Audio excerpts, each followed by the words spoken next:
Good morning students and my dear friends. Today is 10th of January 2023 Tuesday. Before starting the discussion, if you want lecture PDF, you can join me on Telegram channel. You can also follow me on other social media platform. और इसी Telegram channel पर आपको एक discussion group भी मिल जाएगा जो कि आप ज्वाइन कर सकते हैं मुझसे डायरेक्टली कम्युनिकेट करने के लिए। इसके अलावा इस टेलीग्राम चैनल पर मैं डेली बिजनेस स्टैंडर्ड, मिंट और इकोनॉमिक टाइम्स की न्यूज़ हेडलाइंस की सैम्पलेट PDF भी अपलोड करती हूँ जो कि आप डायरेक्टली डाउनलोड कर सकते हैं। रिकमेंडेड प्ले स्पीड है इस वीडियो की 1.25x। तो स्टार्ट करते हैं आज का discussion. Thought of the day is there are no secrets to success, it is the result of preparation, hard work, learning from failure. आज के मिंट पेपर की ये न्यूज़ हेडलाइंस है और बिजनेस स्टैंडर्ड की अप्रॉक्सीमेटली 7 न्यूज़ आर्टिकल्स हम आज cover करेंगे। तो मिंट से हम 4 न्यूज़ आर्टिकल और बिजनेस स्टैंडर्ड से 7 news article, total 11 news articles आज हम डिस्कस करेंगे। तो स्टार्ट करते हैं आज का पहला आर्टिकल जो कि मिंट के पेज नंबर 2 पर दिया हुआ है। FM may propose to upgrade build MSME industrial area. As per the recent information, in upcoming union budget, central government may propose a special fund for industrial area development. तो एक industrial area development scheme आ सकती है upcoming union budget में, जो कि financial year 24 का budget आने वाला है। उसमें एक इंडस्ट्रियल डेवलपमेंट रिलेटेड स्कीम आ सकती है, मोर specifically for micro, small and medium enterprises. तो MSME सेक्टर के लिए एक industrial development area scheme government लाने वाली है, जिसके तहत एक पूल फंड होगा और वो फंड इसलिए क्रिएट किया जाएगा कि जो MSME हैं वो अपने बिजनेस को एक्सपेंड कर सकें, अपग्रेड कर सकें। और इसके अलावा कई सारे और नए इंडस्ट्रियल एरिया डेवलपमेंट भी किए जाएंगे इस पर्टिकुलर स्कीम के तहत। तो कॉमन इंफ्रास्ट्रक्चर अपग्रेडेशन के लिए, एक्सपेंशन के लिए, नए इंडस्ट्रियल एरिया डेवलपमेंट के लिए ये स्कीम लॉन्च कर सकती है गवर्नमेंट इनटू अपकमिंग बजट। तो जो नए इंडस्ट्रियल एरिया डेवलप किए जाएंगे, they will actually act as a industrial park for MSME sector, more specifically for small business. और इस पर्टिकुलर डेवलपमेंट के लिए जो सेंट्रल गवर्नमेंट है वो most of the financial support provide करेगी, जिससे कि जो एग्जिस्टिंग डेवलपमेंट एरिया हैं वो आपको अपग्रेड भी कर सके और नए इंडस्ट्रियल एरिया को भी डेवलप किया जा सके। इसके अलावा अगर हम स्टेट गवर्नमेंट की बात करें तो apart from getting financial support from central government, state government will be responsible for implementation. तो जो इम्प्लीमेंटेशन का पार्ट होगा वो स्टेट गवर्नमेंट का होगा। स्टेट गवर्नमेंट के जो डिफरेंट एजेंसीज हैं वो सेटअप करी जा सकती हैं for the execution of the project.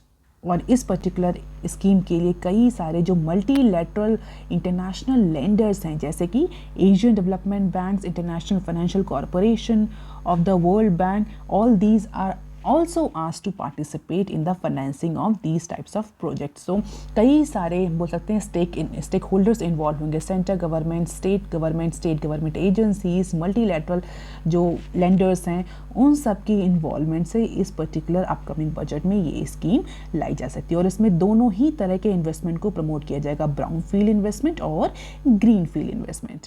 और गवर्नमेंट का यही पर्पस रहेगा कि बहुत ज़्यादा से ज़्यादा MSMEs जो हैं उस पर्टिकुलर डेवलपमेंट एरिया के अंडर में आए, उस क्लस्टर एरिया पर अपना ऑपरेशन स्टार्ट करें। तो इससे क्या होगा, MSME के लिए जो इंक्यूबेशन है वो इम्प्रूव होगा, MSMEs को मार्केट एक्सेस करने में हेल्प मिलेगी, उन्हें फाइनेंशियल सपोर्ट मिलेगा और MSME को नेशनल और ग्लोबल सप्लाई चेन से इंटीग्रेट किया जा सकेगा। किसी भी इकोनॉमी के लिए उसका MSME जो सेक्टर है वो बहुत इंपॉर्टेंट है। इसको हम growth of engine of growth बोलते हैं।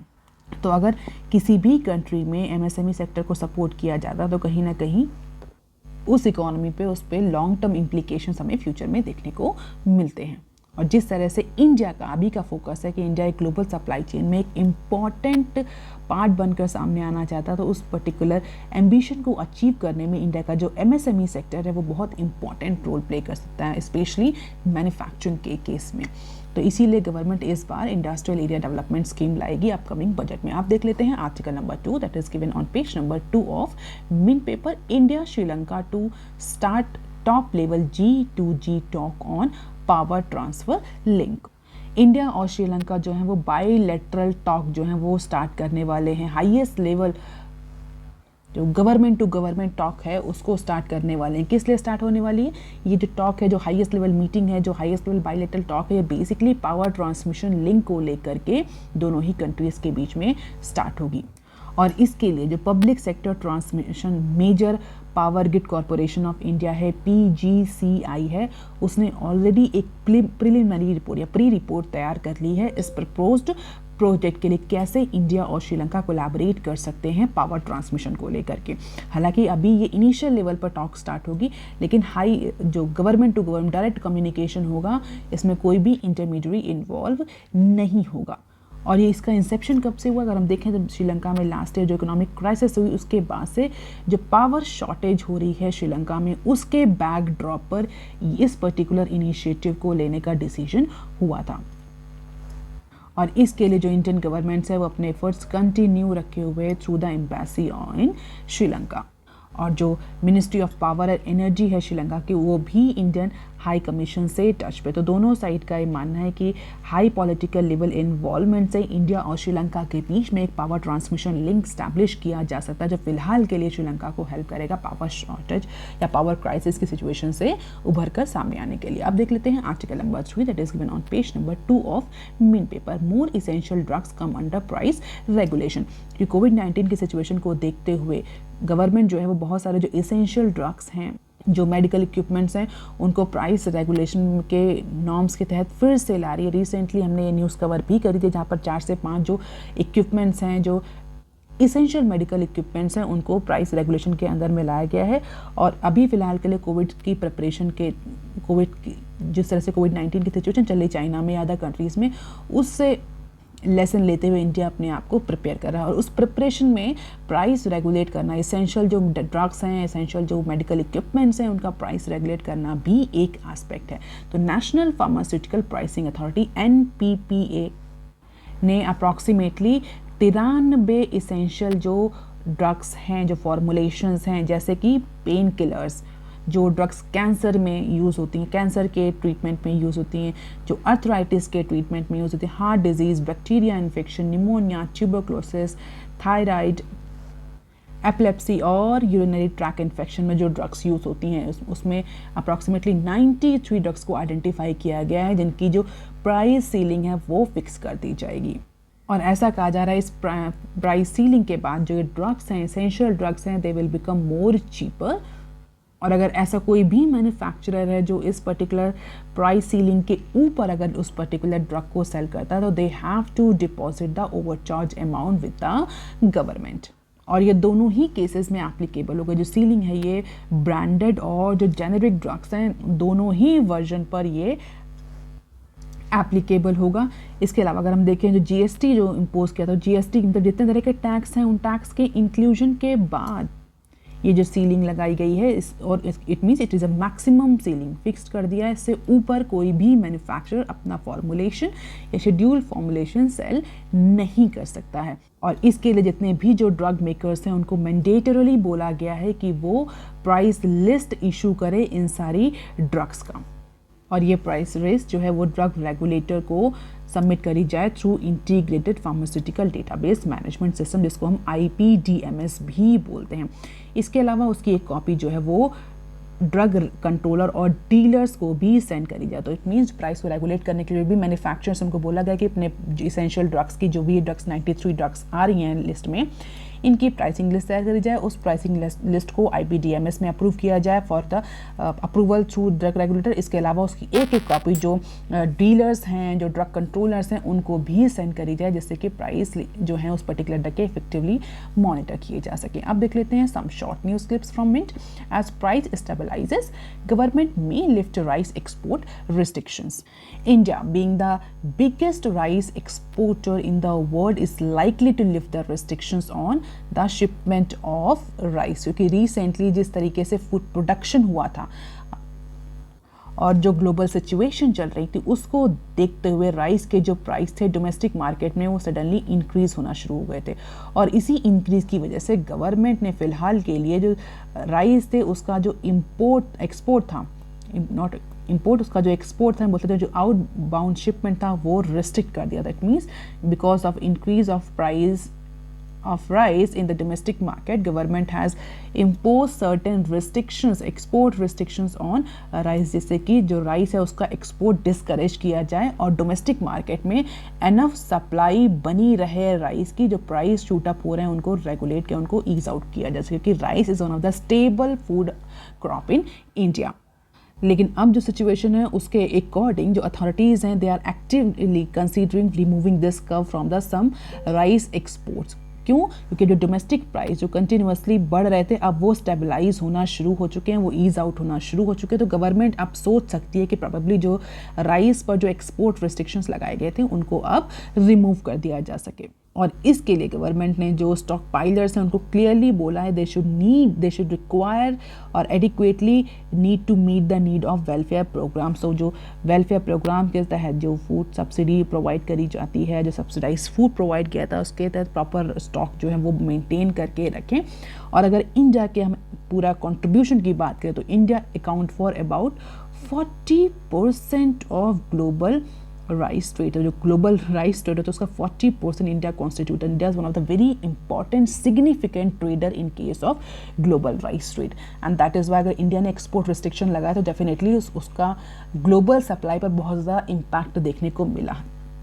कई सारे इवन कंट्रीज़ ने इंडिया से रिक्वेस्ट भी करी थी कि वो रिस्ट्रिक्शन फ़िलहाल के लिए रोक दे, लेकिन अब जो है वो जिस तरह से डोमेस्टिक मार्केट में प्राइस स्टेबलाइज होना तो गवर्नमेंट के पास मार्जिन है कि गवर्नमेंट जो है वो प्रोबेबली जो एक्सपोर्ट रिस्ट्रिक्शंस उनको कुछ टाइम के लिए लिफ्ट आउट कर सकती है। अब देख लेते हैं बिजनेस स्टैंडर्ड के आर्टिकल जो कि पेज नंबर 1 पर दिया हुआ आर्टिकल नंबर 1 बिजनेस स्टैंडर्ड का, और इस डिस्कशन का आर्टिकल नंबर 4। अब क्या आर्टिकल है देख लेते हैं। As power demand hits a peak gencos told to import coal. Electricity demand जो है वो रिकॉर्ड लेवल पर पहुंच चुकी है। रिकॉर्ड लेवल पर अगेन उसने अपना जो रिकॉर्ड जो मई जून में जो रिकॉर्ड अचीव किया था जो डिमांड का, उस पर फिर से इलेक्ट्रिसिटी डिमांड पहुंच गई। और इसके लिए ये सारी रिकॉर्ड लेवल डिमांड को पूरा करने के लिए जो यूनियन मिनिस्ट्री ऑफ पावर है उसने जितने भी जेनकॉज हैं, पावर जनरेटिंग कंपनीज हैं, उनको बोला है कि अपनी टोटल रिक्वायरमेंट का वो 6% अप्रॉक्सीमेटली या अप टू 6% तक का कोल वो इंपोर्ट कर सकती हैं। ये न्यूज़ हम क्यों कवर कर रहे हैं? क्योंकि रिसेंटली कोल के इंपोर्ट को लेकर के रिस्ट्रिक्शंस लगा था जेनकोस पर। उन्हें बोला गया था कि वो डोमेस्टिक कोल यूज़ करें instead of importing the coal, और कुछ गवर्नमेंट ने रिस्ट्रिक्शंस भी लगाए थे। बट चूंकि अब डोमेस्टिक कोल से जो इलेक्ट्रिसिटी की रिक्वायरमेंट है, जो रिकॉर्ड लेवल रिक्वायरमेंट पहुंच गई है, वो अब फुलफिल नहीं हो पा रही, तो पावर क्राइसिस ना जनरेट हो इसके लिए जो पावर मिनिस्ट्री है उसने जितनी भी जेनकोज हैं, पावर जनरेटिंग कंपनीज हैं, उनको अलाउ कर दिया है कि वो अपनी टोटल रिक्वायरमेंट का 6% कोल इंपोर्ट कर सकती हैं। हालांकि अगर डोमेस्टिक कोल की बात करें हम तो Q4 of current financial year, इस पर्टिकुलर Q4 में जो कोल प्रोडक्शन है इंडिया का वो इंक्रीज हुआ है, बट स्टिल इतना प्रोडक्शन इंक्रीज नहीं हुआ है कि वो अनप्रेसिडेंटेड इंक्रीज जो डिमांड में हो रहा है उसको पूरा कर पाए। तो इलेक्ट्रिसिटी की जो डिमांड अनप्रेसिडेंटेड या रिकॉर्ड लेवल पर पहुंच गई उसको फिलहाल के लिए पूरा नहीं किया जा सकता थ्रू डोमेस्टिक प्रोडक्शन। इसीलिए पावर मिनिस्ट्री ने बोला है कि अब जो पावर जनरेटिंग कंपनीज हैं they are allowed to import the coal up to 6% of their total requirement. और इसको फॉलो करने के लिए जेनकोस को क्लियर रिस्ट्रिक्शंस भी लगाया कि अगर ऐसी कोई जेनकोस है या ऐसी कोई जनरेटिंग कंपनी है जो कि कोल का इंपोर्ट नहीं करती है तो उसका जो डोमेस्टिक कोल सप्लाई है उसको रिस्ट्रिक्ट कर दिया जाएगा ऑन प्रोराटा बेसिस। तो बोला गया है जेनकोस को क्लियरली कि आप इंपोर्ट करिए coal, and according to the data by Grid India, energy demand in the country has increased sharply, और जो अभी इंक्रीज हुआ है ये आगे आने वाले कुछ टाइम तक कंटिन्यू भी रहेगा। ऐसा नहीं है कि जो ये सडन इंक्रीज देखने को मिल रहा है या for a short period of time है इसको डोमेस्टिक रिक्वायरमेंट से पूरा किया जा सके, डोमेस्टिक कोल प्रोडक्शन से पूरा किया जाए। दैट इज़ वाई मिनिस्ट्री ने बोल दिया कि आप कोल इम्पोर्ट करिए, और अगर नहीं करती हैं तो definitely there will be the short fall of 24 MT of domestic coal through H1 financial year 24। तो अगर इसी तरीके से रिक्वायरमेंट रही इलेक्ट्रिसिटी की तो आगे आने वाले टाइम में यानी H1 यानी first one of financial year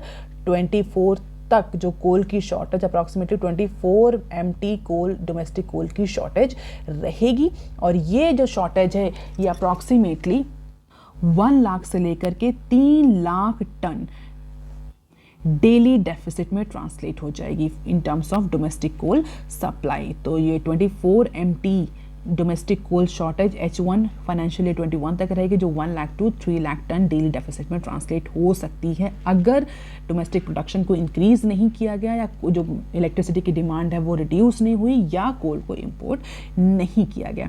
तो इसीलिए कोल्ड स्टॉक पोजीशन एक पॉसिबल पावर क्राइसिस को अवॉइड करने के लिए कोल के इंपोर्ट के लिए अलाउ कर दिया, otherwise there will be the huge power supply shortage in the country. और अगर करंट इन्वेंट्री की बात करें तो करंटली कोल इन्वेंट्री जो पावर यूनिट्स के साथ है वो अप्रॉक्सीमेटली 32 MT की है, जो कि 11 दिन के स्टॉक के बराबर है।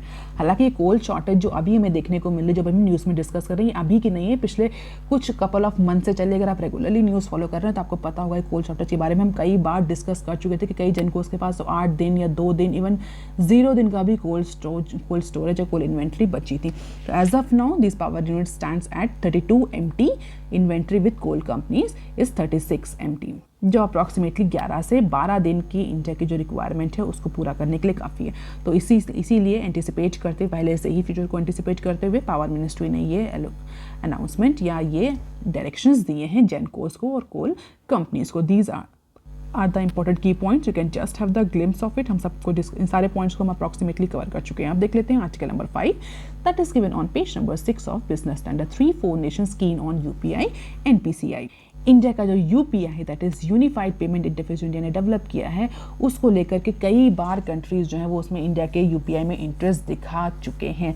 सो as per the managing director of National Payment Corporation of India NPCI के जो मैनेजिंग डायरेक्टर और चीफ एग्जीक्यूटिव ऑफिसर हैं कौन है, मिस्टर दिलीप, उनके अकॉर्डिंग 3 से 4 ऐसे कंट्रीज हैं जिन्होंने इंडिया के UPI सिस्टम में इंटरेस्ट दिखाया है।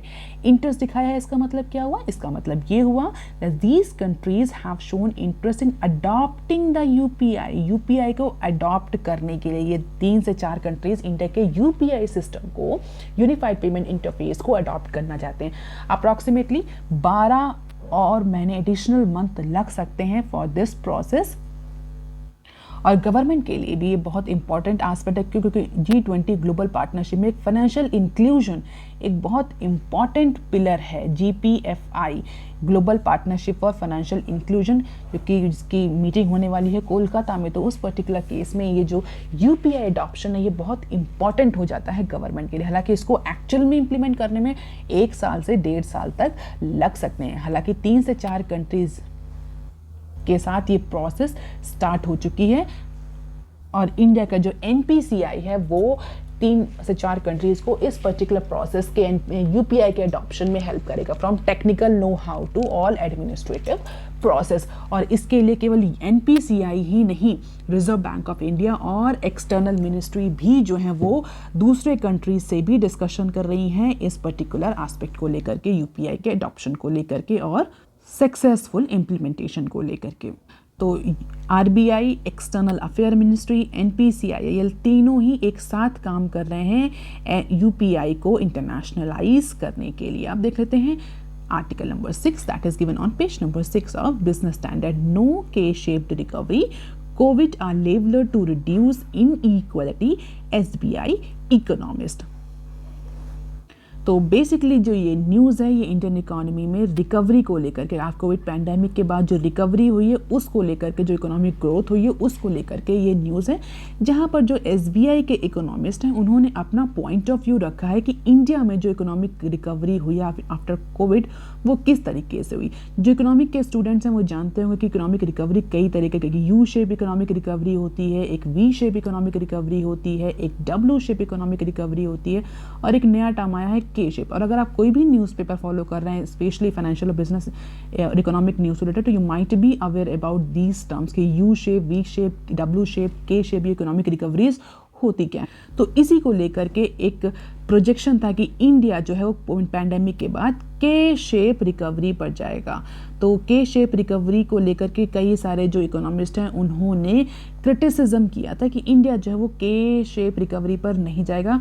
उसी के बारे में जो SBI के इकोनॉमिस्ट हैं उन्होंने अपना पॉइंट ऑफ व्यू दिया। तो economist at the SBI dismiss that K-shaped recovery critique and saying that pandemic was a leveler which helped in reducing the inequalities. क्योंकि कई सारे इकोनॉमिस्ट ने ये कंसर्न रेज किया था कि पैंडेमिक की वजह से इंडिया में बहुत ज़्यादा इनइक्वालिटी आई है, के शेप रिकवरी देखने को मिली है।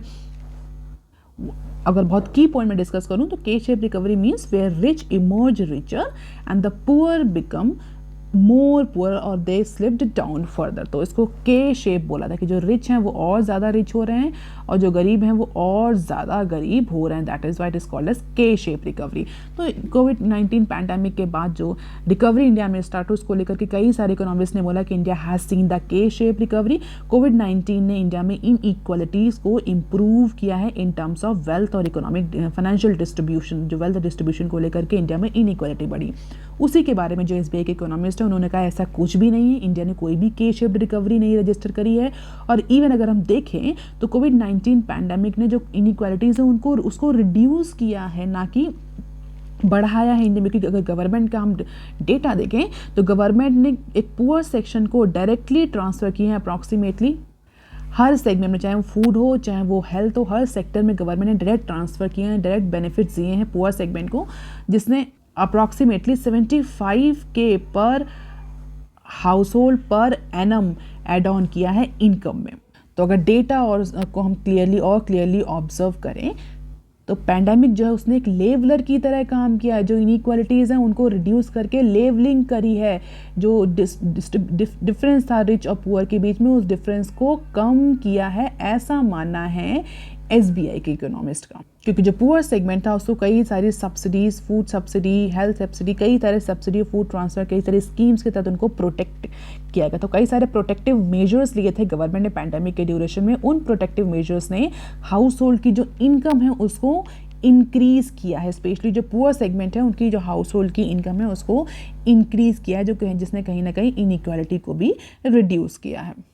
और जो इकोनॉमिस्ट ये कह रहे हैं कि इनइक्वालिटी बढ़ी है, they are seeing it as a short term asset price. तो जो शॉर्ट टर्म में अगर आप देखेंगे तो कहीं ना कहीं फ्लक्चुएशंस देखने को मिलते हैं, बट अगर आप लॉन्ग टर्म डेटा को देखें, स्टडीज़ को देखें, तो you may find that pandemic has work as a leveller. अब देख लेते हैं next some short news clips from Business Standard. Centre to fully exit IDBI once it gets upside value, DIPAM secretary. तो government will soon notify the exemption period for meeting the public shareholding norms for prospective new owner of IDBI bank. तो जो 5 EOI मिले हैं उसके बाद government ने बोला है कि प्रोबेबली गवर्नमेंट जो है फुली एग्जिट कर जाएगी IDBI से। जो नया ओनर है जो कि कंट्रोल लेगा IDBI बैंक का, इसके बाद जो है वो गवर्नमेंट हो सकता है आगे आने वाले टाइम में फुली एग्जिट कर जाए। और गवर्नमेंट ने कहीं ना कहीं इस बात के इंडिकेशन भी दिए हैं। जो दीपम के सेक्रेटरी हैं उनका ये कहना, कौन है दीपम के सेक्रेटरी इस समय? मिस्टर तुहिन कांता पांडे। उनका ये कहना है कि government will soon notify the exemption period for